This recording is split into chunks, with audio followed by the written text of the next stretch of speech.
Aceite a graça e a paz do Senhor Jesus Cristo. Estamos iniciando mais uma videoaula da Escola Bíblica Dominical. E a lição que vamos abordar hoje é a lição de número 5, que tem por título Cristo é superior a Arão e a ordem levítica.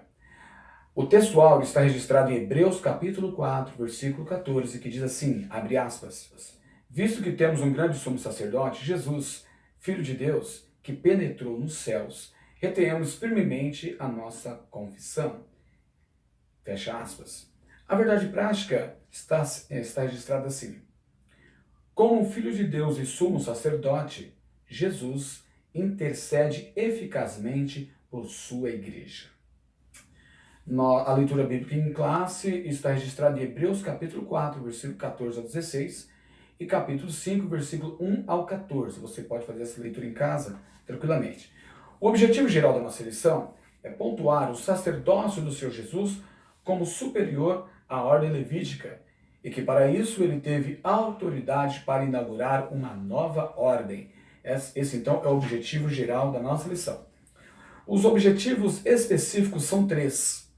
O primeiro objetivo específico é demonstrar biblicamente a natureza da superioridade do sacerdócio de Jesus Cristo. Em segundo lugar, o segundo objetivo específico é ensinar que o sacerdócio de Jesus foi superior quanto ao serviço. E o terceiro e último objetivo específico é expressar a importância teológica do sacerdócio do Senhor Jesus. Então, esses são os nossos objetivos e nós vamos trabalhar em cima deles.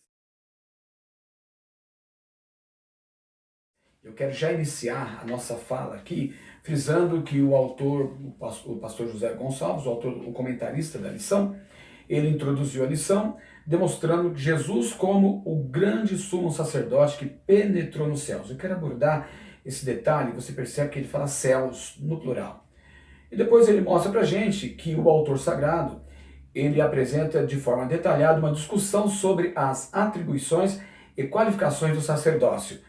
Ora, a intenção do autor é mostrar que Jesus ele é qualificado como pessoa, como sacerdote, ele é qualificado também no seu ofício sacerdotal. Ele é superior à ordem sacerdotal estabelecida por Moisés e manifesta através de Arão e sua herança, e hereditariamente passado para o primogênito. Então, o sumo sacerdote é aquele representante dos homens diante de Deus, na qual foi escolhido por Deus.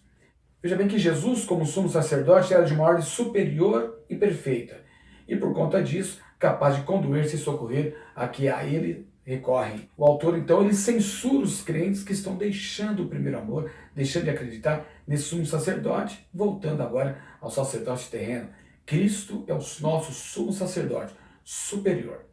Muito bem? Essa então foi a introdução. E nós percebemos, então, a importância de falar sobre dois pontos essenciais, e aqui eu entro já no primeiro tópico da nossa lição, que tem por título que o sacerdócio de Jesus é um sacerdócio superior quanto à qualificação. Um sacerdócio superior quanto à qualificação. E está dividido em três partes. A primeira parte mostra que Jesus é superior por representar melhor os homens diante de Deus.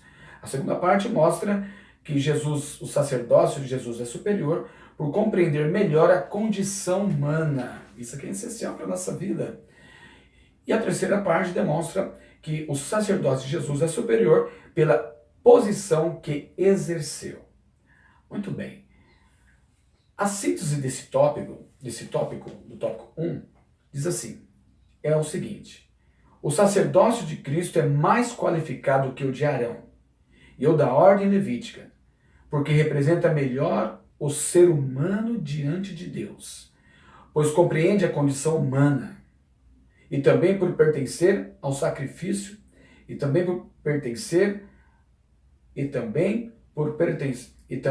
pertencer ao sacerdócio do céu.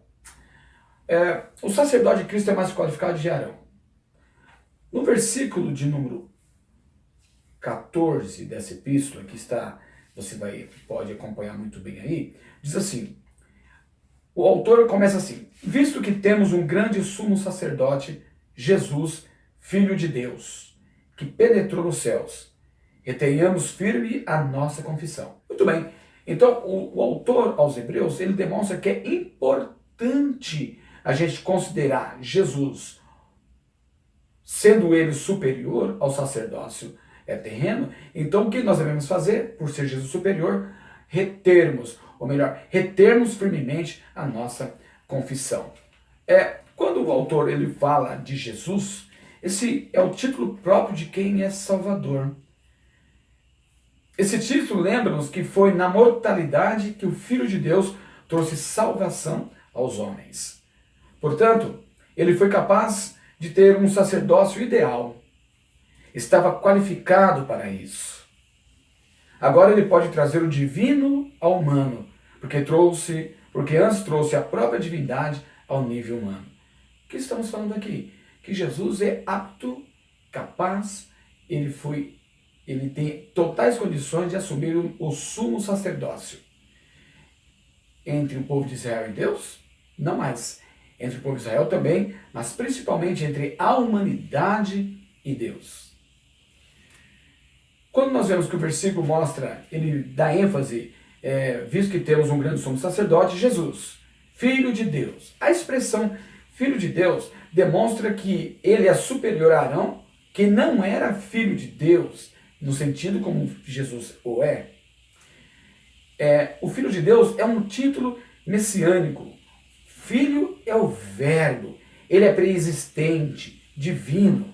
Né? Ele, por conta disso, mesmo nessa condição de ser preexistente, divino, o verbo, a própria palavra, mesmo assim ele se encarnou. E ao se encarnar, então, ele se humilhou a fim de cumprir a sua missão terrena. É bem verdade que Jesus se tornou o primeiro filho dentro da criação espiritual de Deus. Essa nova concepção espiritual que Deus desenvolveu, esse plano da redenção, Cristo, Jesus, por ser filho de Deus, ele se tornou primogênito. Onde agora, se identificando conosco, eleva-nos, se identificou conosco e agora ele nos resgata e nos eleva à condição de filhos também. Ou seja, elevando-nos à sua filiação, que é o termo sinônimo de salvação, como já dissemos na aula anterior. Também o autor sagrado, ele fala que ele é grande, porque ele não é somente o maior de todos os sumos sacerdotes. Ele também é o último sumo sacerdote, incorporado em si mesmo o ideal de sacerdócio perfeito. Ele é superior ao sacerdócio terreno. O grande sumo sacerdote, Jesus, ele também é o último, ele é o sacerdote ideal. Os sacerdotes do Antigo Testamento eram sacerdotes simbólicos, que demonstravam, no plano eterno de Deus, demonstrava como seria o sacerdote que ainda iria surgir, iria aparecer, iria se manifestar. Eram sombras de Cristo, que é o sacerdócio ideal, Jesus Cristo, nosso Senhor. Por isso ele é grande. Ele é o grande último sacerdote, não podemos hesitá-lo de chamar nisso. O sacerdote que intercede por nós, em favor de nós, diante de Deus. A Bíblia também mostra que esse sacerdote, ele penetrou nos céus. Veja a expressão, penetrou. Isso fala de ascensão. Jesus foi assunto ao céu. Se fala de ascensão, veja bem que ele morreu, foi morto na cruz, foi sepultado, mas se ele ascendeu ao céu, houve um evento intermediário. Que evento é esse? Entre a sua morte e a ascensão. Ele não morreu e foi para o céu. Ele morreu, ressuscitou e foi para o céu. Então, a ascensão de Cristo ao céu implica automaticamente na sua ressurreição. Ressurreição e ascensão estão intimamente ligados, como nós vemos lá em Atos dos Apóstolos. Essa ressurreição mostra a verdade e procura de todas as formas demonstrar que Jesus, ao ascender ao céu, ele penetrou no lugar celestial. Ele penetrou no grande templo de Deus. E quando nós vemos a expressão penetrou nos céus, nós já vemos e notamos uma coisa muito importante. Você percebeu que essa expressão fala de muitos céus? A Bíblia diz, penetrou nos céus. Note o plural. Os antigos não faziam ideia, como pensam alguns da igreja moderna, acerca de um único grande céu. Os antigos eles tinham uma percepção de muitos céus, de vários céus. Eles viam como uma sucessão de esferas, sempre ascendente, sempre crescente essa sucessão de esferas, ascendendo a uma glória mais elevada, né? Eles normalmente os judeus pensavam em 7 esferas de céu, 7 esferas elevadas. Embora o 7 não possa ser tratado como exato, porque 7 tem a ideia de número de perfeição, deve ser elevado de forma simbólica.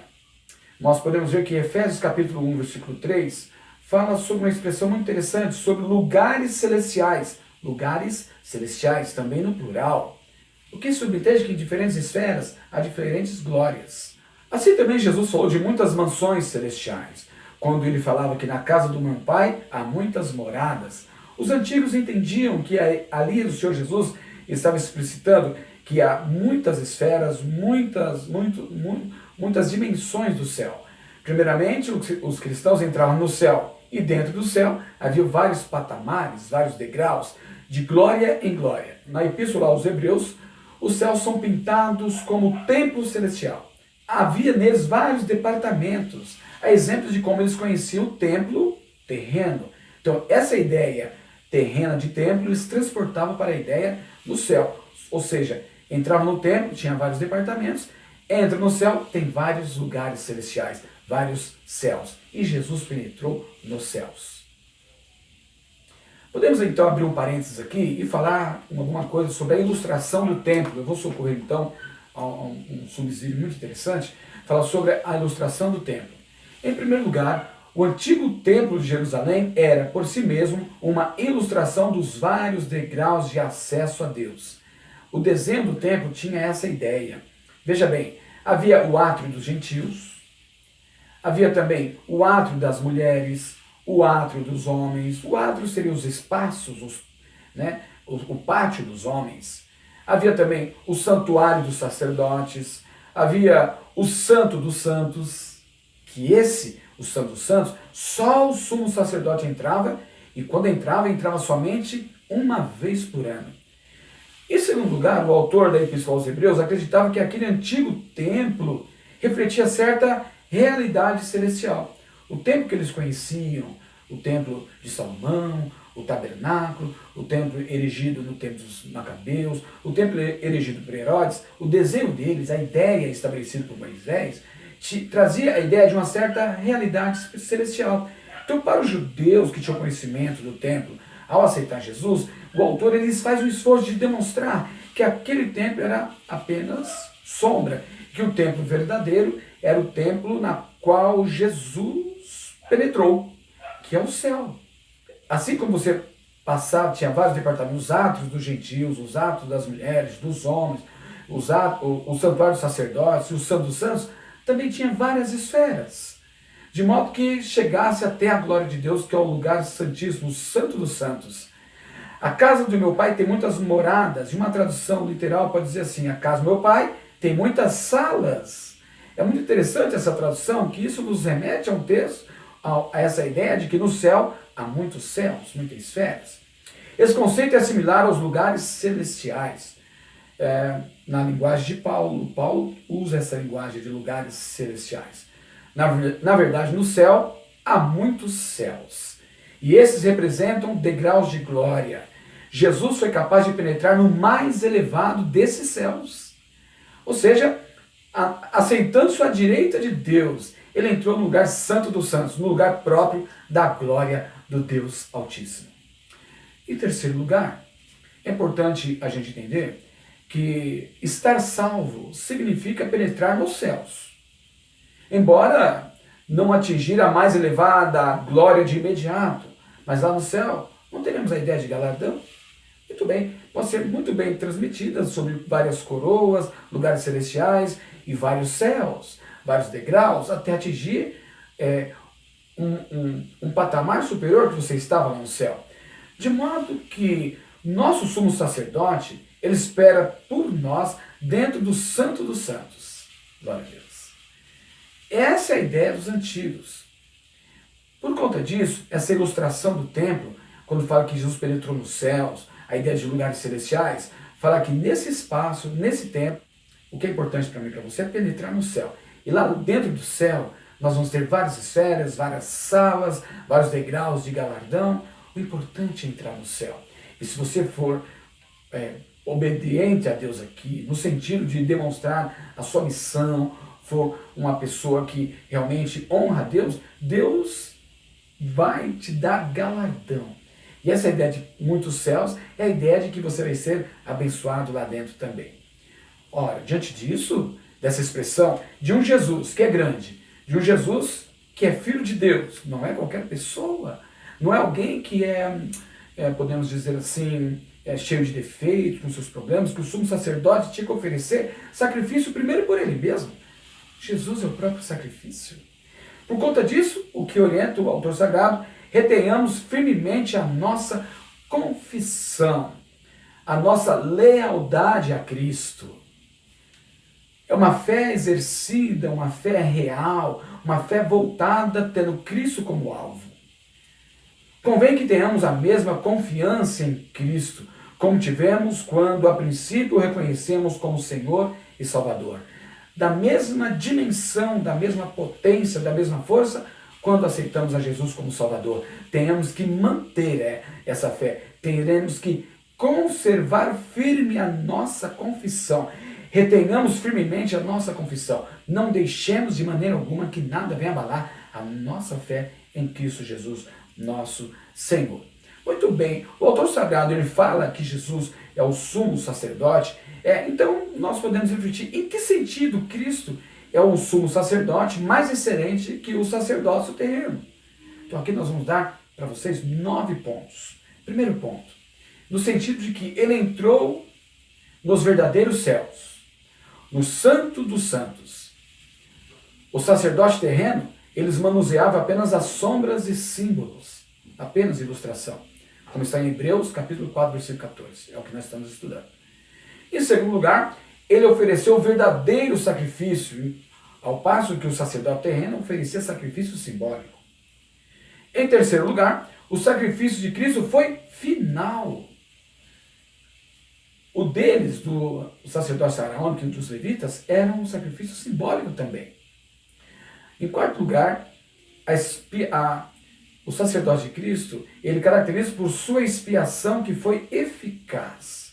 A expiação oferecida por eles era apenas uma representação simbólica. Quinto lugar, ele foi o sumo sacerdote maior e mais elevado que Arão, por ser o próprio Filho de Deus, que encarnou, se identificou conosco, tomou as nossas dores, sabe das nossas aflições, portanto se tornou representante da humanidade ao interceder ao Pai, como sumo sacerdote, em nosso favor. Então, ele se tornou maior e mais elevado do que Arão. Em sexto lugar, ele administrou um melhor acordo, um melhor pacto. Em sétimo lugar, ele ministra em um melhor santuário. Percebe as diferenças do simbólico, do terreno para o celestial? Em oitavo lugar, seu sacrifício é melhor que o de todos, por ser o fim de todos os sacrifícios. Se fosse necessário, depois que eu aceitei o sacrifício de Jesus, continuar oferecendo sacrifício, o sacrifício de Cristo foi à toa, debalde, foi como qualquer um outro. Não teria o poder, por exemplo, de transformação, por Cristo ser o Filho de Deus, caracterizar-se por transformação. A todo tempo, de períodos em períodos, eu tinha que oferecer sacrifício, mas o sacrifício de Cristo foi final. De uma vez por todas. O sacrifício de Cristo resolveu os nossos problemas todos diante de Deus. Somos aceitos por Deus e todas as barreiras foram quebradas por conta do sacrifício de Cristo. Em nono e último lugar, seu ministério se alicerça sobre melhores e mais permanentes promessas. Melhores e mais permanentes promessas. Melhores no sentido de que ele é real, verdadeiro, celestial. E também é mais permanente porque ele é firme, constante. Então nesse versículo ele fala, visto que diante de todas essas razões, de que ele é grande sumo sacerdote, que ele é Jesus, título messiânico, que ele é o Filho de Deus, então ele é melhor em todos os aspectos em comparação ao ser humano. Ele penetrou num tabernáculo melhor para oferecer sacrifício, penetrou nos céus, nos variados céus. O que nós temos que fazer? Retenhamos firmemente a nossa confissão. Não perder de vista que essa obra redentora de Cristo, ela é uma obra intercessora em favor de cada um de nós, em favor daqueles cristãos e por extensão de cada um de nós. Então, se nós nos afastarmos de Cristo, essa é a preocupação do autor aos Hebreus. Nós perdemos esse intercessor diante de Deus. E ao perder esse intercessor diante de Deus, retornaremos às anteriores formas religiosas, que são sombras. Queremos ficar nas sombras ou queremos vir para a luz? Queremos ficar naquilo que é simbólico ou queremos ficar com aquilo que é verdadeiro? Se queres ficar com aquilo que é verdadeiro, fique com Jesus, autor e consumador da nossa fé. Não se afaste de Deus. Se alguma coisa está tentando fazer voltar para os antigos marcos da sua antiga religiosidade, saiba disso. Jesus é superior ao sacerdote de Arão, Jesus é superior a todos os outros sacrifícios, Jesus intercede por nós, Ele intercede por você. Por isso Ele sente sua dor, Ele sabe a sua aflição e Ele pode te ajudar em todos os momentos da sua vida. Não se afaste de Deus. Pense nisso. Então, a primeira parte que o autor, o comentarista, fala dessa lição, ela fala de uma parte na qual mostra o sacerdócio superior quanto à qualificação. Temos alguns assuntos ainda a abordar, que fala sobre o ministério da encarnação, quando Deus se humaniza para tratar com os homens. Era necessário que Deus, através de Jesus Cristo, encarnasse, sentindo a dor dos homens, seja o representante ideal desses homens. Se a qual ele não poderia fazer, porque Deus em sua santidade não podia intervir, mas Deus humanizado, sentindo a dor, representando o ser humano, ele tinha a condição de se tornar o sumo sacerdote. A lição 1.2 também fala, o sacerdote é alguém tirado de entre o povo e com capacidade de compreender a condição humana. Ele era destacado dentro da própria população. Ele não era alguém especial, uma divindade, mas era tirado do próprio povo. Jesus, ao se encarnar, ele foi tirado também do próprio povo para se tornar representante e sumo sacerdote. Não só o sumo, mas o grande sumo sacerdote. O grande sumo sacerdote que representa toda a humanidade. Ao mesmo tempo que ele intercede por nós por conhecer as nossas fraquezas. Saiba disso, o ser humano não é perfeito. Mesmo quando ele aceita Jesus como Salvador, é imputado sobre ele a santidade de Cristo, ele é justificado, ele continua então dentro das suas fraquezas. O velho homem pode ascender. É preciso que o Espírito de Deus ocupe espaço, não anulando o homem, mas dando condições para ele ser transformado.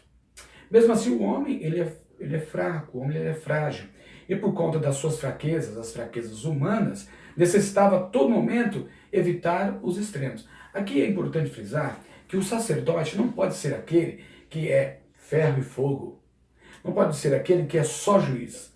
Ele é um juiz, ele aplica a santidade de Deus, ele orienta acerca das coisas de Deus, mas ele não é extremista. Ele cumpre e trabalha com as exigências da lei, mas ao mesmo tempo ele compreende as fraquezas humanas. Assim também deve ser a atividade pastoral. O pastor não é sumo sacerdote, que isso fica bem claro. O pastor não é sacerdote. No sentido final de Cristo, o sumo sacerdócio de Cristo. Nós somos uma nação sacerdotal, temos um sacerdócio real. É verdade, mas não é sumo. Porém, Jesus intercede por todos nós. E ele, ao interceder por nós, se ele considerar somente a aplicação da lei, ninguém se salvava. Se ele considerar somente a fraqueza humana, o mundo estava perdido. Mas pela sua capacidade de dosar com graça, com equilíbrio, as questões da lei e da graça, da lei e considerar as fraquezas humanas, Jesus então, ele cede a graça. Ele dá a graça. É por isso que eu e você temos condições de ser chamados filhos de Deus. Porque uma vez comprados pelo sangue de Jesus derramado naquela cruz, é o sacrifício que nos substituiu, que pagou os nossos pecados. Por adentrarmos nessa dimensão do reino de Deus, nós temos agora possibilidades reais de exercer e acompanhar e viver Cristo. Embora as fraquezas nos acompanhem, ainda nessa vida, mas vai chegar um dia que nós teremos liberdade de tudo. Então, o nosso sumo sacerdote, ele conhece as nossas fraquezas porque ele foi humanizado. Ele foi humano, é o Deus humano. É o Deus que andou nessa terra, que sofreu fome, que teve dificuldades, que teve angústia, dor, lamento, se moveu de íntima compaixão, que sofreu dores no próprio corpo, na alma, e assim ele tem condições totais de entender você. No item 3, pela posição que exerceu, também demonstra a superioridade da qualificação de Jesus Cristo como grande sumo sacerdote. Não era um sumo sacerdote quem quisesse ser, mas aquele a quem o Senhor chamou. Olha bem, ele é um sacerdote para sempre. Ele simplesmente demonstrou que o sacrifício de Cristo é permanente e eterno, em contraste com o de Arão e também em contraste com o de Melquisedeque. Cristo é eterno sumo sacerdote, independente de qualquer limites da descendência carnal. Ele foi chamado. Sabe quantas pessoas se auto-intitulam pastores? Sabe quantas pessoas se auto-intitulam o próprio Cristo? Isso é preocupante. Fique atento, porque nos últimos dias, diz o Senhor, aparecerão muitos afirmando que eu sou o Cristo, e vai dizer que o Cristo está ali, está aqui. Se atenha à palavra de Deus. O verdadeiro sumo sacerdote não buscava seus próprios interesses, então não tinha possibilidade de se auto-intitular. Ele tinha que ser vocacionado, ele tinha que ser nomeado, ele tinha que ser chamado por Deus. E aqui nós vemos então a ideia da nomeação de Arão, né? Lá em Êxodo capítulo 28, versículo 1. Mas Cristo é o sumo sacerdote segundo a ordem ou a categoria de Melquisedeque. Não é segundo a ordem e a categoria de Arão, mas segundo a categoria de Melquisedeque. Qual a categoria de Melquisedeque? Ele não teve descendência, não teve passado, ele apareceu, ele intercedia a Deus. Olha que coisa linda. Ele não tinha uma herança, ele não era sacerdote por pertencer à família ou simplesmente hereditariamente. Ele era sacerdote chamado por Deus. Existem muitas tradições que são fundamentalmente importantes para a nossa vida cristã. Porém, existe o chamamento de Deus. Muitas pessoas têm o seu ministério como hereditário. Isso está cheio nas igrejas cristãs. O chamamento pastoral não é hereditário. O chamamento sacerdotal era hereditário. Porém, Jesus quebrou essa lógica, porque ele não pertencia à ordem hereditária de Arão, nem dos levitas. Ele simplesmente foi nomeado. Ele apareceu na história. Por isso que surpreendeu os sacerdotes da sua época. Por isso que maravilhou os seus discípulos e os seus seguidores. Porque ele é o único maior sacerdote, nomeado por Deus, Filho de Deus. Já que o verdadeiro sumo sacerdote não buscava os seus interesses e a sua autoridade não provia de si mesmos, essas são as aplicações centrais que podemos fazer do versículo que estamos comentando agora. O auto-interesse é ser contrário à fé. Evidente que aquele que almeja o episcopado, excelente obra deseja, mas que esse almejar o episcopado não seja por interesses próprios, mas almejar para ter condições de realizar a obra de Deus. Alguns almejam o episcopado por interesses próprios, que não seja você um desses. Pense nisso seriamente. Podemos confiar no sumo sacerdócio de Cristo porque ele foi chamado por Deus. Ele foi consagrado por Deus. Ele procurava edificar uma casa celestial. O autor sagrado ele procura edificar nossa confiança no nosso grande sumo sacerdote. Que ele estava devidamente qualificado faz parte do esforço do escritor sagrado. O escritor aos Hebreus, ele se esforça para demonstrar isso. O fato dele ser devidamente nomeado, faz parte desse esforço e das qualificações de Jesus como sumo sacerdote. O sumo sacerdote genuíno vem por decreto de Deus. Portanto, podemos concluir que Jesus, o sumo sacerdote, ele vem fazer a vontade de Deus. E ao fazer a vontade de Deus em nosso favor, essa vontade visa nosso benefício espiritual. Moisés teria dito a Coré e seus associados que se tinham rebelado contra a autoridade propriamente constituída.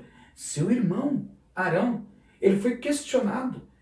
Porque se ele tivesse tomado sobre si esse chamado, verdadeiramente as pessoas podiam se rebelar. Ia ser até bom para colocar as coisas no seu devido lugar. Porém, Moisés diz que Arão não foi auto-intitulado. O próprio Deus o nomeou. Então, rebelar-se contra as ordenanças de Deus, contra os servos de Deus, nomeado por Deus, bem frisado isso, é rebelar-se contra o próprio Deus. Isso não faz bem a nenhum de nós. Portanto, chega a cada um de nós a advertência: não podemos rebelar contra Cristo. Essa é a advertência desse versículo. Não podemos rebelar contra Cristo, porque ele foi nomeado por Deus.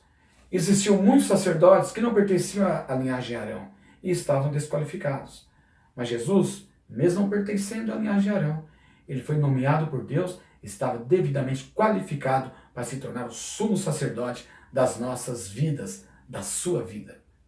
Pense nisso. Ele intercede por nós. Ora, ninguém toma para si esta honra. Isso é importante frisar. Está em foco aqui o ofício, incluindo os elevados privilégios que o acompanham. Muita gente quer ter os privilégios, a honra, mas também tem o ofício, o exercício do chamado. Esses privilégios pertencem supremamente a Cristo, pois Deus os deu para Ele. Pois Deus os deu para Ele, para Cristo.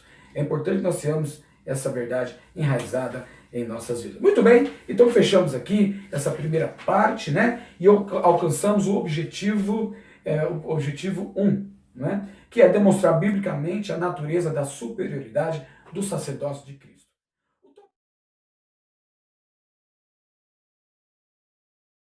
O tópico 2, o autor, o autor da revista, ele traz uma divisão interessante. Ele fala sobre um sacerdócio superior. Primeiro ele falou das qualificações do sacerdote. Agora ele fala o exercício sacerdotal, ele é superior quanto ao serviço. É o que nós vamos abordar agora. E esse segundo tópico é dividido em três partes. Primeira parte, ele caracteriza pela realeza e o propósito pela qual viveu, ainda falando de Cristo. A segunda parte fala pela vida santa que possuía. E também a terceira parte fala pela submissão que demonstrou. O sacerdote qualificado agora exerce seu serviço. Veja bem, isso é importante. Tem muitos sacerdotes no Antigo Testamento que eram qualificados, preenchiam todos os requisitos para se tornar sacerdote. Chamado por Deus, nomeado segundo a linhagem de Arão. Mas no exercício do sacerdócio deixava a desejar. Olha, por exemplo, o caso de Eli e tantos outros sacerdotes segundo a linhagem, segundo a ordem de Arão, a ordem dos levitas. Mas no cumprimento do seu sacerdócio tiveram grandes dificuldades. Os comentaristas ele põe assim: em sua exposição sobre o sacerdócio de Cristo, o autor combina dois salmos, o Salmo 2, versículo 7 e o Salmo 110, versículo 4. Ele faz essa citação que serve para o autor argumentar a favor da filiação divina e da realeza do sacerdócio de Cristo. Vamos ver então esses versículos. Interessante que o autor aos Hebreus ele era um leitor assíduo e muito atento às escrituras sagradas. Olha o que diz o texto que nós vamos abordar, a parte 2 agora. Assim também Cristo, Hebreus capítulo 5, versículo 5 até o versículo 11, diz assim: assim também Cristo não se glorificou a si mesmo, para se fazer sumo sacerdote, mas glorificou aquele que lhe disse: tu és meu filho, hoje te gerei. Como também diz no outro lugar: tu és sacerdote eternamente, segundo a ordem de Melquisedeque, o qual, nos dias da sua carne, oferecendo com grande clamor e lágrimas, orações e súplicas ao que o podia livrar da morte, foi ouvido quanto ao que temia. Ainda que era filho, aprendeu a obediência por aquilo que padeceu. E sendo ele consumado, veio a ser a causa de eterna salvação para todos os que lhe obedecem. Chamado por Deus, sumo sacerdote, segundo a ordem de Melquisedeque, do qual muitos temos que dizer, de difícil interpretação, porquanto vos fizestes negligentes para ouvir.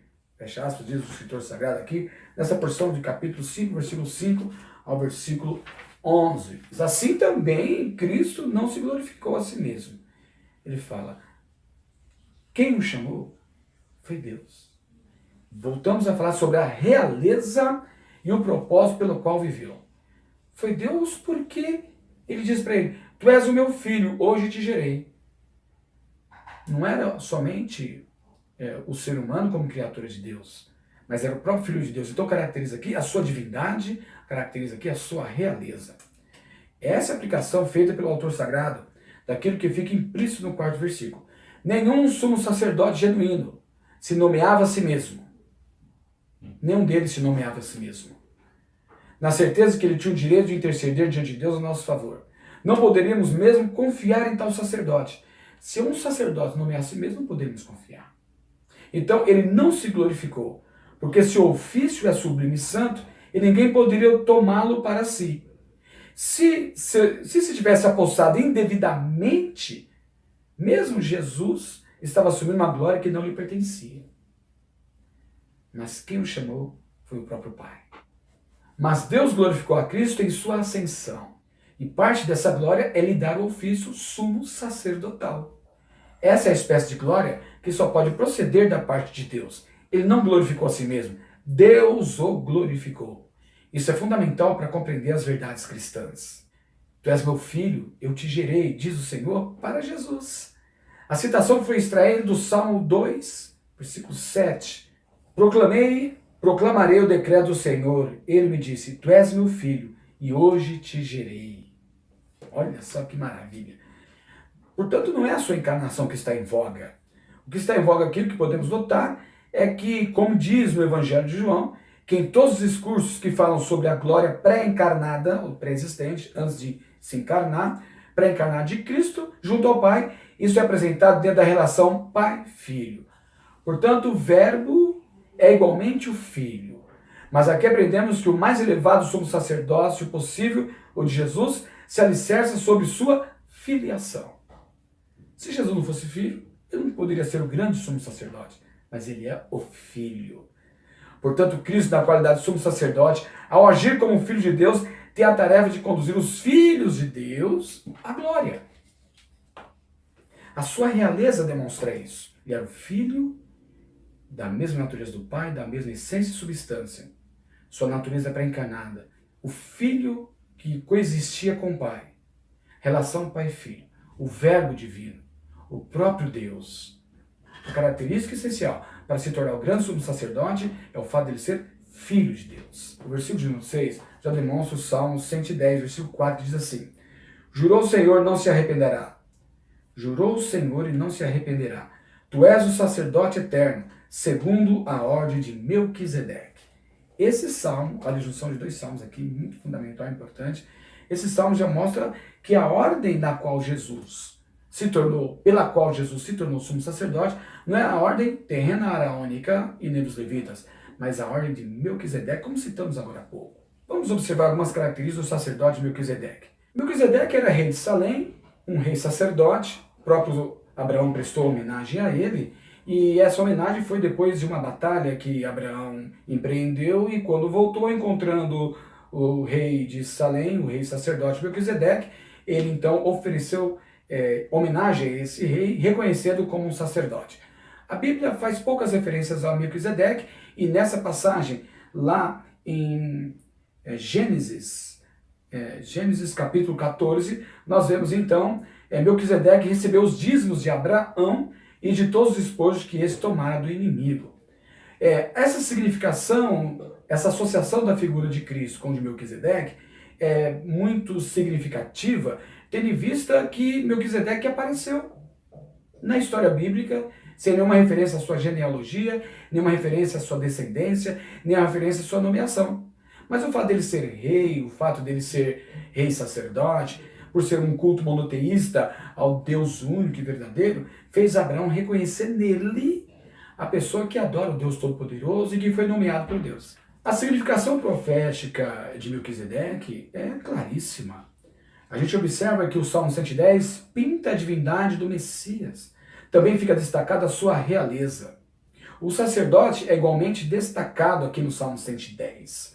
Na referência da Epístola aos Hebreus, sua significação profética é ainda mais amplamente esclarecida. Ele ilustra a superioridade do sacerdote de Cristo em relação ao de Arão. Cristo tem um sacerdócio eterno. E na qualidade de filho, isso empresta à sua pessoa de Jesus uma superioridade maior a de que qualquer sacerdote terreno, inclusive de Melquisedeque. Hermeneuticamente, Melquisedeque é importante porque ilustra várias situações, várias coisas importantes. Observe. Em primeiro lugar, ele ilustra, em primeiro lugar, um significado mais importante na história. Em segundo lugar, demonstra como a história pode ser profética. Em terceiro lugar, nós vemos na figura de Cristo Melquisedeque a unidade entre o Antigo e o Novo Testamento. Em quarto lugar, vemos a universalidade do ofício messiânico e sacerdotal em Cristo Jesus. E em quinto lugar, a abrogação, ou seja, não precisa mais ser feita nenhum sacrifício, os ofícios sacerdotais está abrogado por Cristo, porque em Cristo é cumprido todas as esferas sacerdotais, os ofícios sacerdotais. Vamos analisar agora a identificação de Cristo com Melquisedeque. Alguns estudiosos falam que a manifestação de Melquisedeque é a manifestação do Espírito Santo. Só que essa interpretação é ridícula. Outros dizem que Melquisedeque é a manifestação veterotestamentária ou do Antigo Testamento de Cristo. Ora, se assim é verdade, teríamos que acreditar que Cristo se manifestou, se encarnou no Antigo Testamento. Também outra interpretação equivocada. Outros estudiosos dizem que Melquisedeque foi a encarnação de uma outra entidade celestial, por isso que ele apareceu do nada diante de Abraão. Também sem nenhuma fundamentação. Entre os judeus, existe uma história de que possivelmente o Melquisedeque seria Sem, filho de Noé, que ele apareceu ali diante de Abraão. Essa é uma opinião comum entre os judeus, mas falta fundamentação para se afirmar essa história. E a Bíblia não dá nenhum lastro para isso. Outros supõem que Melquisedeque teria sido um rei, teria sido um monarca cananeu da descendência de Cão. Ainda existem aqueles que confundiriam Melquisedeque com Jó ou com algum outro personagem dos tempos bíblicos. Todas essas conjecturas não têm nenhuma fundamentação que possa ligar ou associar com esses personagens, então não tem lastro bíblico.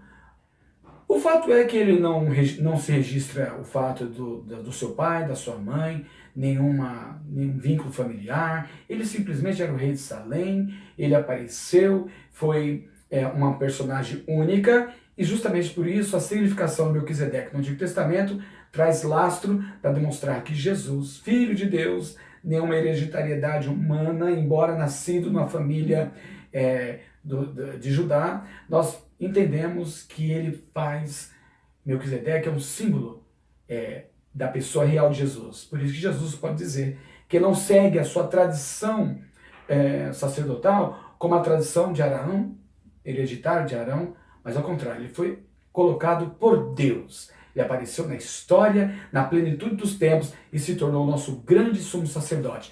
Para os cristãos judeus era importante essa realidade na comparação com o sacerdócio de Arão e o sacerdócio levita. Não devemos confiar nesses dois sacerdotes, embora nas suas épocas específicas teve o seu efeito conforme a vontade de Deus. Mas a grande verdade é que o sacerdócio real, verdadeiro, único e final é o sacerdócio de Jesus Cristo. A pessoa de Jesus Cristo é o grande sumo sacerdote das nossas vidas. Por isso, ele compreende as nossas fraquezas. Por isso, ele intercede por nós, com orações, com súplicas. Ele sofreu também. Olha só o que diz a parte 2. A primeira parte do versículo 7 do capítulo 5 de Hebreus é usada pelo autor sacro para se referir à vida piedosa de Jesus.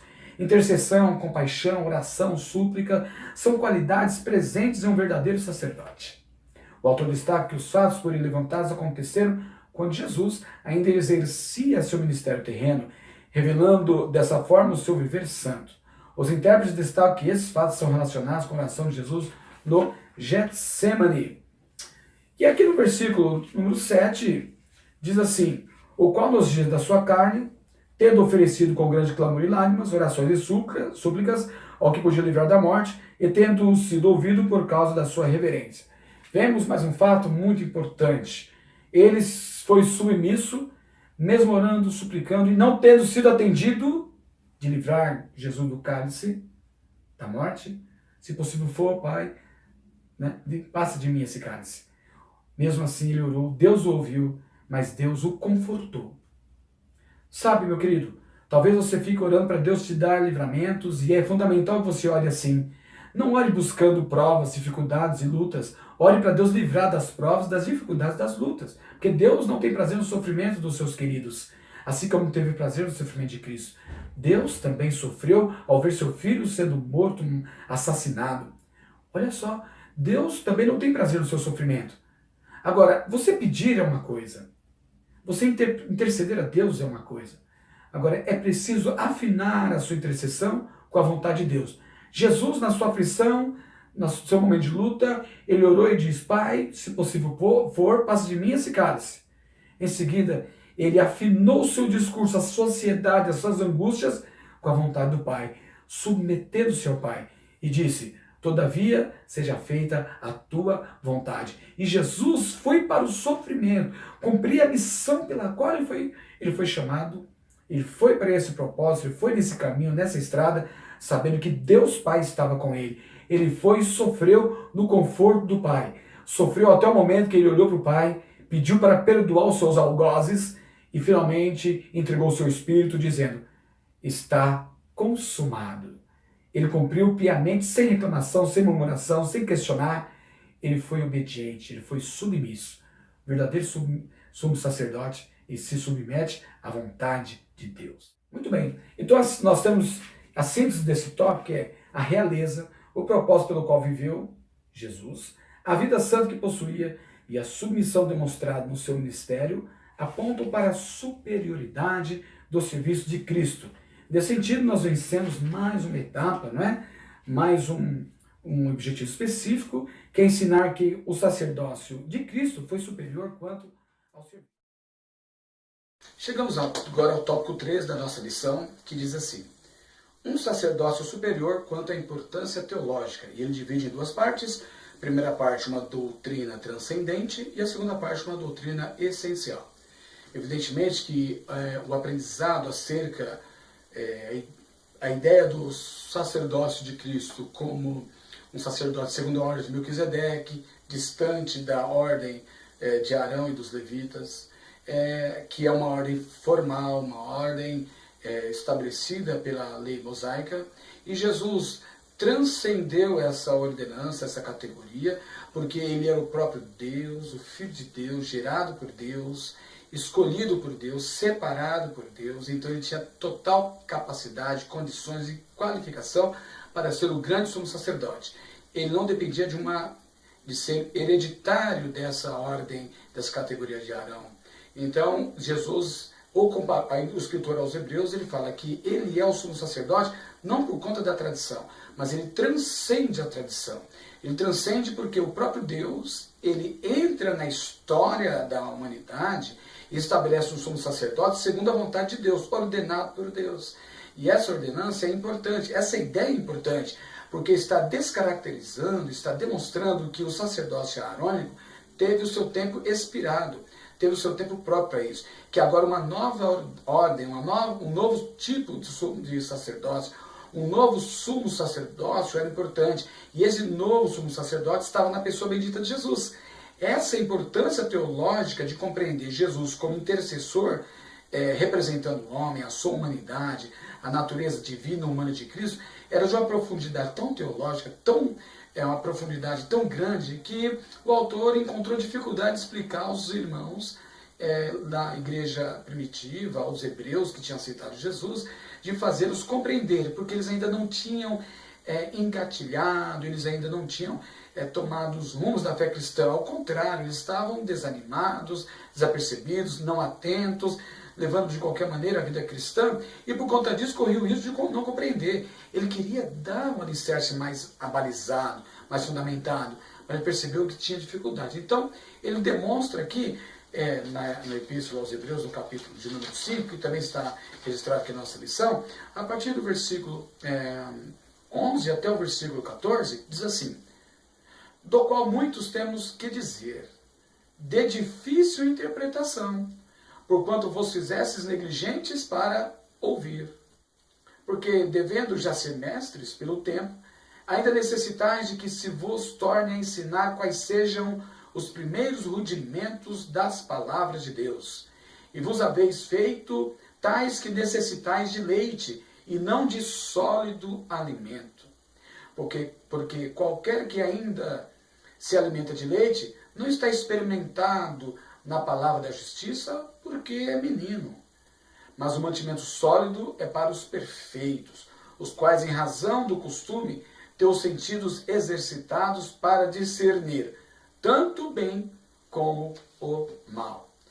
Perceba a preocupação do autor, ele primeiro exorta para que eles se atentem à importância da fé cristã, à importância do exercício da fé cristã, de maneira tal que ele possa dar um alimento sólido para compreender essa verdade substancial e essencial para a carreira cristã. Eu não posso, perde todo o sentido se eu não compreender o sumo sacerdócio de Cristo. Ele intercede por nós, ele é o próprio sacrifício, ele oferece o sacrifício, porque o salário do pecado é a morte. E quando vemos Jesus sendo sacerdote, o próprio sacrifício, nós vemos a grande importância de reconciliar Deus com os homens. Se eu perco a noção do entendimento do sacerdócio de Cristo, eu tenho dificuldade de compreender que Jesus intercede por nós. Compreender que, por ele interceder por nós, ele compreende as nossas fraquezas. Olha os extremos que vamos chegar. Vamos ser conduzidos conforme a lei, vamos ser conduzidos conforme a santidade de Deus e não as fraquezas humanas, o equilíbrio entre esses dois pontos. Então eu preciso compreender o sacerdócio de Cristo, essa doutrina fundamental. E por que isso não ocorre hoje? Não ocorre hoje porque não damos o devido valor suficiente ao conhecimento cristão. Trocamos o conhecimento cristão pela fé, pelo mistério. Ah, isso é mistério. Não. Existe pontos de racional na fé cristã. A razão da nossa fé, devemos exercitar na compreensão da razão da nossa fé. Evitamos o doutrinamento porque acentua a diferença de opinião, tendendo a dividir a igreja em vários campos. Então nós não queremos ensinar a igreja conforme os rudimentos de Cristo. Mas o Senhor Deus nos exorta. Aos pastores, nós devemos não usar dessa modéstia irrefletida nessa incerteza. A perda de convicção caracteriza, por uma igreja, caracteriza o embaraço ante a oportunidade de expressar as convicções religiosas. Muitos membros de igreja acabam não arriscando em revelar a sua fé cristã abertamente, justamente por desconhecer aqueles que estão seguindo. Eu preciso conhecer, ter conhecimento da fé, porque a fé ela é inteligente. A fé não é burra, a fé não é ignorante, a fé tem um sentido racional, uma linha de raciocínio que faz com que nós nos apropriamos dessa fé inteligente e possamos abertamente dizer qual a razão da nossa fé. É por isso que eu não posso ser um crente infantilizado. Exemplos de crente infantilizado: arrogância, ele pratica as obras da carne, ele não perdoa, ele não compreende, não dá honra devida a Cristo, ele troca a adoração ele usa de barganha com Cristo, ele substitui a adoração pela autoadoração, ele quer uma mensagem que centra nele, esquece da mensagem que centra em Cristo, ele quer uma satisfação para o seu próprio eu, seu próprio ego. Um crente maduro, ele é altruísta, ele ama, ele perdoa, ele dá sem esperar receber, ele é humilde, ele chora com os que choram, ele tem em Cristo uma dependência tamanha, ele se considera insuficientemente capaz de receber as bênçãos de Deus, ele é dependente e dependente da misericórdia de Deus. A pergunta que se faz é: que tipo de crente somos? Que tipo de compreensão de evangelho que estamos tendo? Que caminhos que estamos traçando com essa compreensão? É preciso rever os valores cristãos, é preciso rever o conhecimento bíblico, é preciso de profundidade. Há poucos dias eu ouvi alguém dizer assim: para que toda essa exegese? Para que toda essa hermenêutica bíblica? O evangelho é simples. Ora, é verdade, o evangelho é simples. O alvo do evangelho, a tradução do evangelho tem que ser simplificada. Mas para isso é preciso que os transmissores, os ensinadores, os doutores, os mestres, os pastores, os professores sejam experts na exegese, experts na hermenêutica, para trazer de verdade algo sólido, substancial, para que as pessoas possam compreender a fé e viver a simplicidade do evangelho ao compreender as verdades teológicas da palavra de Deus. A comunicação do evangelho tem que ser traduzida de uma forma complexa para uma maneira simples. Eis a questão. Mesmo quando você traduz de maneira simples, ocorre que o próprio interlocutor não tem compreensão disso e não consegue viver o Evangelho. Olha a simplicidade com que o autor aos Hebreus escreve essa epístola. Ele dá pontos importantes, destaca apenas a diferenciação entre o sacerdócio de Cristo e o de Arão e da ordem levítica.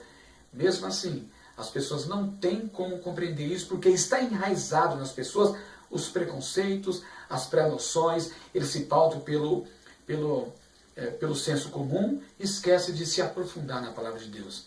Diga a verdade. Quantos dias na semana você lê a palavra de Deus? Quantos dias na semana você tira momentos de meditação?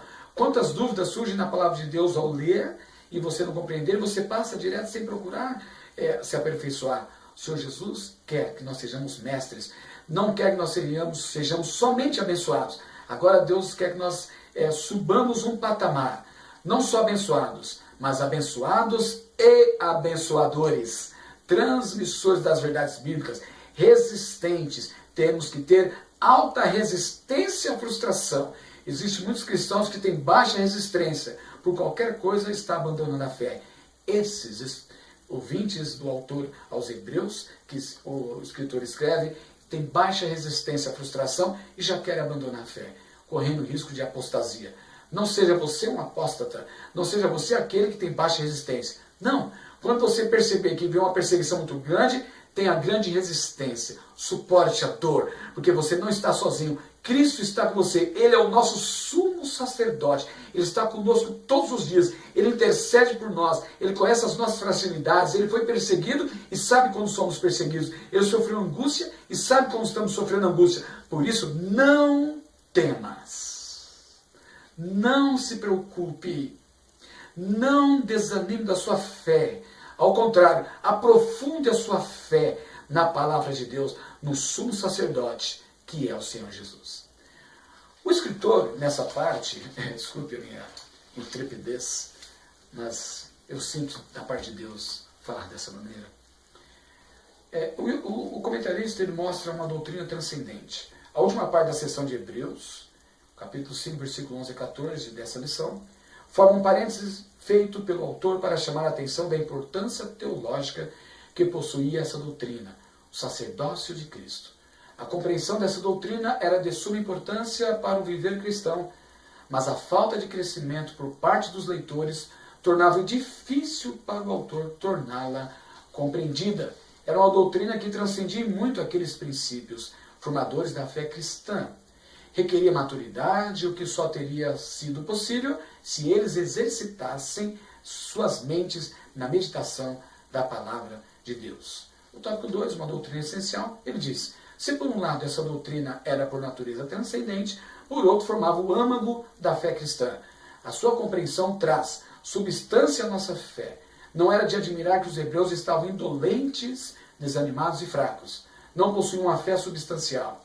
Quando não se tem maturidade suficiente na vida cristã, fica difícil e às vezes impossível se fazer escolhas acertadas. Perceba que o comentarista ele traz uma síntese importante, perceba a preocupação dele. E a síntese é essa: a doutrina da superioridade sacerdotal de Cristo é transcendental aos princípios formadores da fé cristã e ao mesmo tempo é essencial à nossa fé cristã, à nossa fé na pessoa bendita de Jesus. Com isso nós alcançamos o último objetivo específico, que é expressar a importância teológica do sacerdócio do Senhor Jesus Cristo, ao mesmo tempo que nós exortamos aos nossos irmãos, todos eles, para que possam desenvolver, para que possam ter meios de desenvolvimento espiritual. É importante frisar uma coisa, e aqui eu quero terminar, eu quero enfatizar mais algum aspecto. Existem meios do desenvolvimento espiritual. E aqui eu quero citar 6 meios. Em primeiro lugar, precisamos treinar as nossas faculdades mentais e transformar as nossas mentes. Como que se faz isso? Através do estudo da palavra de Deus. É imprescindível estudar a palavra de Deus, meditar na palavra de Deus, esmiuçar a palavra de Deus. É a palavra de Deus, é a palavra do nosso mestre, é a palavra do nosso Senhor. Mas não só isso. Precisamos ter outros subsídios para que possamos compreender bem a palavra de Deus. Outros livros que nos ajudem a compreender, como dicionário bíblico. Existem autores que se esmeraram na interpretação da palavra de Deus e transformaram suas pesquisas em livros, em dicionários, em enciclopédias, que é fundamental para compreendermos a palavra. Esses livros, enciclopédias, dicionários, não é a palavra de Deus, mas nos auxiliam para compreender a palavra de Deus. Ora, a lógica e a cultura pela qual a palavra de Deus foi escrita já ultrapassa 2000 anos. E a cada ano, a cada século, a cada milênio que passou, muitas mudanças ocorreram na mentalidade das pessoas. Qual a nossa mentalidade para compreender o que ocorreu naquele século? Por isso que é preciso exegese, é preciso se aprofundar. Então, treinar as faculdades intelectuais e transformar as nossas mentes para compreender a palavra de Deus. Esse é um ponto, para ter um meio de desenvolvimento espiritual. O segundo ponto, ele fala que precisamos de oração. A oração é um meio que atua como comunicação a Deus. É na oração que nós essencialmente comunicamos com o nosso Deus, nós dialogamos com Ele com toda a reverência, sabendo que por parte dele Ele é nosso amigo e nos trata como amigo, porque nos compreende. Mas da nossa parte temos que tratar com reverência, como Senhor e Rei, como Senhor e Deus. Então, pela oração, desenvolvemos a nossa vida espiritual. Também precisamos, aí é um terceiro ponto, não só estudar, orar, mas meditar. Meditar é a irmã gêmea da oração. Meditar é você ler e ficar à escuta de Deus. É você dobrar os joelhos e orar, falar com Deus, e muitas vezes na oração ficar em silêncio escutando Deus. Escutando Deus tocar no seu espírito. Escutando Deus tocar no seu coração, para compreender qual é a vontade perfeita de Deus. Um diálogo, uma oração que é um diálogo, não é só falar, mas é falar e ouvir Deus. É meditar. Quando você lê a palavra, não é só ler incansavelmente, sistematicamente, que é fundamentalmente importante, mas não só. Mas meditar é ler e ouvir Deus falar em cada coração, no seu coração. Quando meditamos na palavra de Deus, nós recebemos iluminação, espiritual, nós percebemos o quanto Deus é maravilhoso. Por isso, reserve tempo para Deus. Mesmo que você tenha que entrar no seu quarto, fechar a porta, orar a Deus, ler a palavra, é o seu momento com Deus. Isso não significa uma vida de individualista, mas uma vida de reserva com Deus. São momentos com Deus na qual você vai crescer espiritualmente, para depois você viver uma vida coletiva, com sua família, com seus entes queridos, com a comunidade, com a sociedade que vive ao seu redor, de maneira que você possa reproduzir essa escuta de Deus, esse crescimento na meditação e agregar pessoas para estar mais próximo de Deus e fazer a vontade de Deus em sociedade. Em quarto lugar, precisamos da santificação. Sem a santificação, a espiritualidade é impossível. Como somos espirituais sem santificar? Para crescimento espiritual, em quarto lugar, a recomendação é que você santifique a sua vida. O que é santificar? É separar-se do pecado e separar-se para Deus. Não é só se afastar do pecado, mas é também se aproximar a Deus. A santificação tem dois aspectos: separar de e aproximar para. Separar do pecado e aproximar a Deus, para Deus. Separar-se para Deus. Então, em quarto lugar, a santificação é um meio de desenvolvimento espiritual. Em quinto lugar, precisamos colocar em prática o desenvolvimento do amor, que é a comprovação da espiritualidade. Como que eu comprovo a minha espiritualidade? Pelo amor. Não é por milagres que eu demonstro a minha espiritualidade? De maneira alguma. Isso é equívoco. Jesus vai dizer naquele dia: apartai-vos de mim, vós que praticais a iniquidade, vós que não se fundamentaram no amor de Cristo, vós que não se santificaram. E alguns vão dizer assim: mas Deus, em teu nome profetizamos, em teu nome expulsamos demônio. Não é isso que demonstra espiritualidade. O que demonstra espiritualidade é a demonstração do amor, que comprova a espiritualidade de cada um de nós. E aí vem a pergunta: estamos demonstrando amor? Pense nisso. Em sexto e último lugar, nós temos que entender que devemos acrescentar os dons espirituais, que são para nós, para serviço cristão em relação ao outro. Nós devemos ter os dons espirituais. O dom da profecia está relacionado ao outro. O dom da interpretação de línguas para o outro entender. O dom de operação de maravilhas, para realizar maravilhas na vida do outro. O dom de curar, para curar e os outros serem sarados, terem saúde. Vários dons, né? Em relação a nós e ao outro, ao serviço cristão. Então vamos recapitular. Em primeiro lugar, precisamos treinar nossas faculdades mentais. Em segundo lugar, precisamos de oração. Em terceiro lugar, precisamos de meditação. Em quarto lugar, precisamos de santificação. Em quinto lugar, precisamos pôr em prática a lei do amor. Em sexto e último lugar, precisamos acrescentar os dons espirituais para servir o próximo e cumprir a missão do Senhor Jesus.